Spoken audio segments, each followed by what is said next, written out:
আসসালামু আলাইকুম সুপ্রিয় দর্শক। যে অন্যকে সম্মান দিতে জানে সে সম্মান পাওয়ার অধিকার রাখে। মানি সুইটার দ্যান হানি বেটার দ্যান বিউটিফুল গার্ল। টাকা মধুর চেয়ে মিষ্টি, সুন্দরী মেয়েদের চেয়েও সুন্দর। কথা কিন্তু 100% রাইট। টাকা ইনকাম করতে যেমন মাথা লাগে, তেমনি টাকা ব্যয় করতে কিন্তু একটা সুন্দর মনও লাগে। আর এ টাকা ইনকাম করতে গেলে অনেক কঠোর পরিশ্রম করতে হবে। পরিশ্রমের মাধ্যমে সফলতা বয়ে আনতে হবে। আমাদের বাংলাদেশে দুর্নীতির শেষ নেই। যাদের টাকা আছে, মামা খালু আছে, তাদের একটা হেলো দিলেই চাকরি হয়ে যায়। কিন্তু আমাদের দেশের মেধাবীরা পড়াশোনা করে বসে আছে, তাদের চাকরি হচ্ছে না। আবার এক শ্রেণীর লোক গাদা গর্দভ, ঘুষ দিয়ে করলেন চাকরি, কিস্তিতে করলেন গাড়ি, অন্যের হক মেরে বানালেন আলিশান বাড়ি, অবসরে গিয়ে রাখলেন এত বড় দাড়ি, পরকালে জান্নাত কি তার মামুর বাড়ি।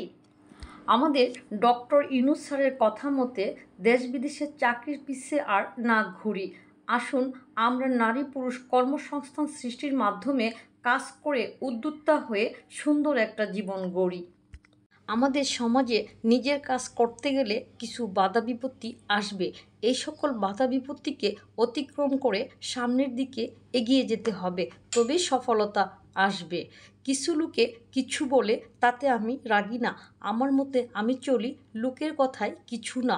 কিছু লোকে পিছু ডাকে, আমি তাতে তাকাই না। আমার মতে আমি চলি বাজে লোকের কথায় কিছু না।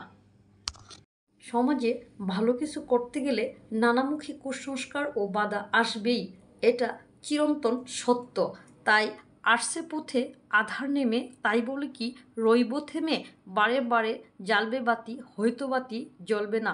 তাই পড়াশোনা করে হাত পা গুটিয়ে বসে থাকলেও আমাদের চলবে না।